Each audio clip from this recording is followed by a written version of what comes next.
Hello, hi the new, and James Crivens help me Bob, and other such Scotchisms. Welcome to another whiskey review with me, the Whiskey Novice. This is review number 249. Thank you for joining me. And we are in Dornoch, sort of northeast of Scotland, with the Thompson Brothers. Thompson Brothers, independent bottlers who I'm going to come straight out and say the whiskey community very fond of. I'm just going to come right out and say it. I've yet to hear a bad thing said about the Thompson Brothers. And such power have the Thompson Brothers that when they released this bottling, this one, I always have to look at the label, the 8-year-old North Highland blended malt Scotch whiskey. When they released this one, this was... I'm actually going to come out and say this was the Thompson Brothers, Phil and Simon, flexing some muscle. In that, if like me, you don't care about branding, you don't care about marketing, you care about what's inside the bottle, then this is for you. Because look at it. Now, so sometimes you'll actually see this bottle described online as this bottle, Thompson Brothers, etc., and you'll actually see in brackets Tesco's bottle. So Tesco's are a supermarket range, and this was their sort of branding for their Tesco's own brand cheap, basically, stuff. So you can see what the Thompson Brothers have done. They've basically taken that and went, here's what we're going to do with our label. And they're almost, to a certain extent, taking the hand out of themselves, because anybody outside of the whiskey community, anybody who does care about branding and does care about marketing, etc., is looking at that and going, well, certainly branding is looking at it and going, oh, it's disgusting. How could you make your bottle look so cheap, etc., etc. This is the way certainly from my point of view, this is the way I see it. I look at it and go, brilliant, mark of genius, because that's us saying we can make our bottle look as cheap as we can. Cheap as we can. It says Thompson Brothers on the label, and this, to me, is what proved this bottling. That name, we in the whiskey community didn't give a damn what the label looked like. We bought it, and most places have sold out of it. So that's, brilliant. I applaud Thompson, quietly applaud. The Thompson Brothers for what they did there. I think it's a stroke of genius. Their next bottling was it a Glenburgie or something? I can't exactly remember what it was, but the label was like Buckfast tonic wine. Brilliant. Oh, so clever. Anyway, let's get into this one. It's a blend. It's a blended malt. It's a blend of Clynelish and Glenord, and they are sort of, I think in their own words, bashed together and then rested in a sherry butt. So yeah. Not an awful lot. That's their own words. 44.5% non-chill filtered, no colour added, as expected. It is a blended malt. So let's just get in then. There's a fantastic, the initial thing here is just malt. Lovely, sweet malt. And honey and butterscotch.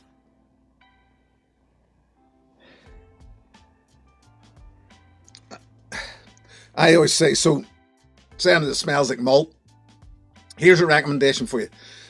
When I do tastings, I bring a few things to it, quite literally.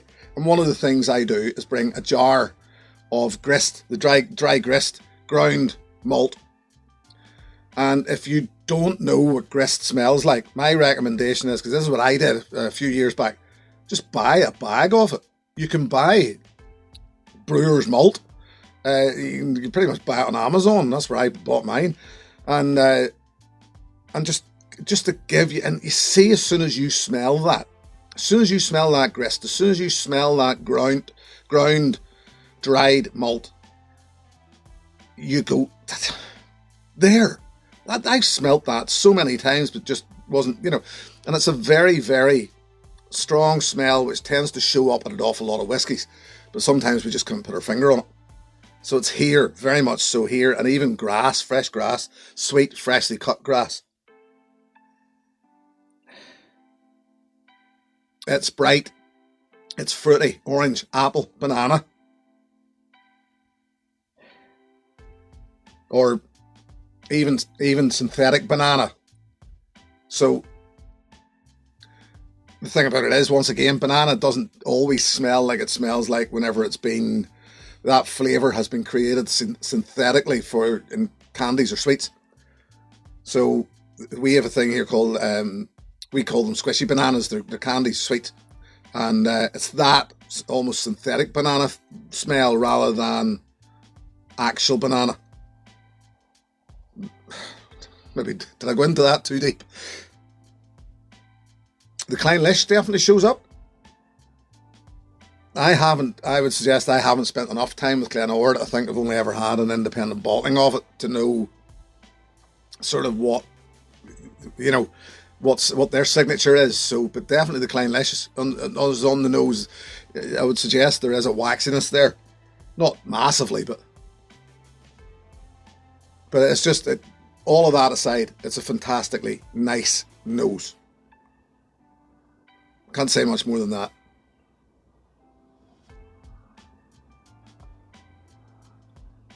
Palate. Ooh, palate once again. Malty, yes. Honey. What did I say earlier? Barley sugar. Yeah.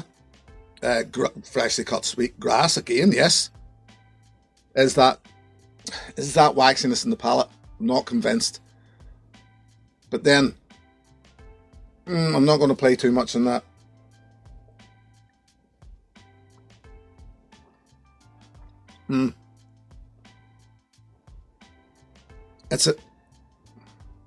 It's a bittersweet arrival, and then a slightly confused development, I'm going to suggest. In that, it's good. The thing about it is, it's good. Now here's what I'm quickly going to add in now, before I forget.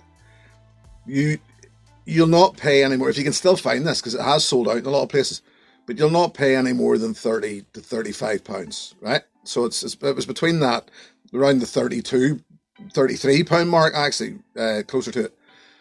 For that price, this is incredible. This is really good.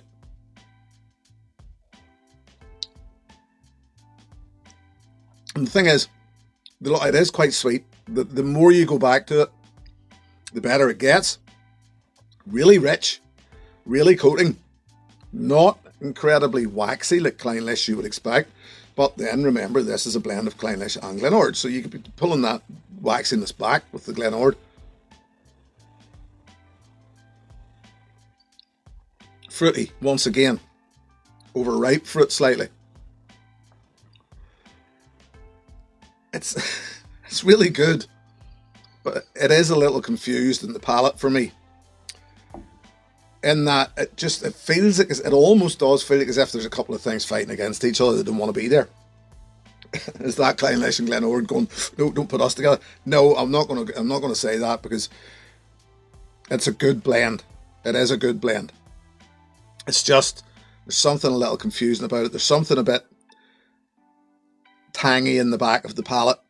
The finish is very tangy in the back of the palate. It's a good long finish, and it's all about the malt once again and the honey.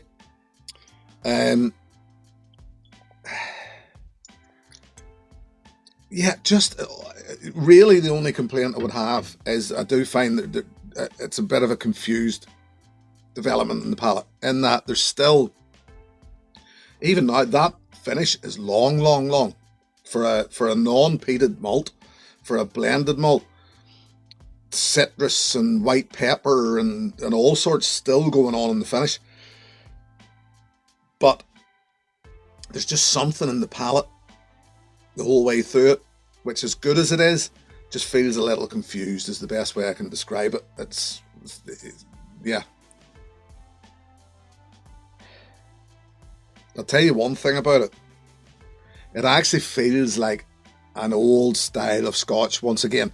And this is something that I think, this is somewhere where I think the Thompson brothers have won a lot of us over. It's because they're blending, they're independently bottling whiskey that feels like whiskey used to and what it should do. They're not trying to really think outside the box too much, which there's too much going on anyway, so they're trying to keep it simple, really, but they're keeping it simple by making incredible whiskey. Certainly blending and bottling incredible whiskey.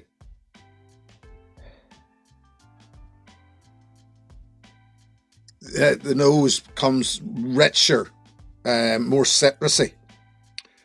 It's a great nose. God bless Simon and Phil Thompson. I mean, those two guys know what they're doing. They really do.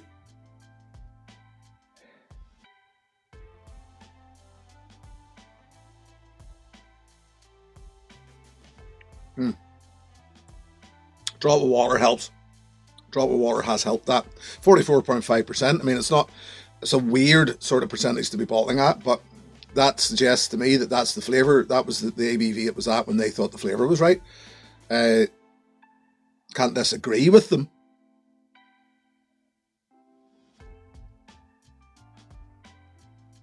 Yeah, drop of water's helped that palate. It's become more blended, if that makes sense, in that it's just come together better. It really is about the fruit. There's even hints of grapefruit in there. Better grapefruit, yeah. Very much so. And orange, once again, maybe blood orange. Long finish. I'm surprised. Delighted how long that finish is. I say it quite often. Finish can be forgotten about. It's not maybe thought about enough. The finish in this is incredibly long and just keeps coming. Just keeps on coming. So look, yes, I'm maybe a bit confused myself. Maybe it's me. I don't know. Great nose, palate, good. But listen, I didn't buy this that long ago. The reason I'm reviewing it now is I thought I'd better do so before I finish it. So I don't dislike it, obviously.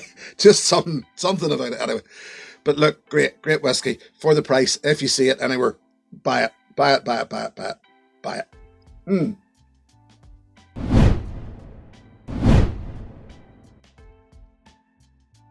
Yum. Chocolate deep into the finish. So if it's that good, what would I recommend? Well, I'm not going to try and stray out and go, well, if you like this, maybe you should try this Clynelish, maybe you should try that Glenord, maybe you should do that. I'm going to suggest, if you bought this based on the hype around it, because there was an awful lot of hype around this, and it was based, I'm convinced that most of the hype around this was about the label. It was about the fact that they went, look what we can do and get away with it. And rightly so. But we'd already been sort of feeling around in the Thompson brothers, and that's what I'm going to suggest to you. If you liked it, if you bought this and liked it, if this was the first Thompson brothers you bought and you liked it, get your finger out and buy this. This is the Thompson brothers blended Scotch whisky. Just a wee, aged over 6 years, rested and bottled in Dornoch, product of Scotland, 46%, very basic. The stuff's on the label. A lot of sherry influence in this. This is fantastic. Once again, £30-ish. This is phenomenal. I mean, I said it a few weeks back when I reviewed the Macallan 12-year-old, and this was, there were so many suggestions coming out, but this was my suggestion. It was just put out there, and I know it was a bit of a running joke with what was going on there. This puts any Macallan to shame, in my opinion. It's phenomenal for what it is, for, yet again, £30-ish. The 8-year-old, good. It is good. Don't get me wrong. That is good. It's a bold statement with the label, the branding, etc. And they back it up with a great whiskey. just a little confused a bit in my opinion.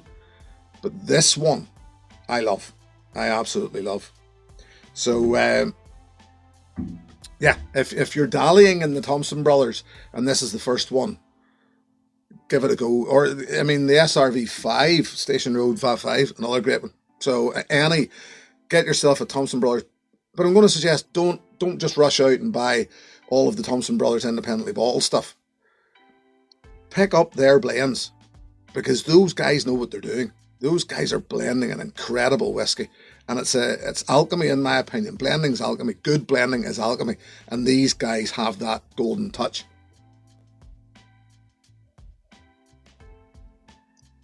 This gets better. All about the malt. All about the malt. And those honey and butterscotch notes, things like that. Yeah. Lovely. Creamy. Anyway, that's about that. I'm going to leave it there and say thank you very much for joining me. I'll be back next time with something else. Thank you very much to my patrons. Should anybody wish to join that group, the details are in the video description below. Till the next time, look after yourselves. Here's to your good health. Cheers. Hey, thanks for watching my video. Please click and subscribe to be notified of further content.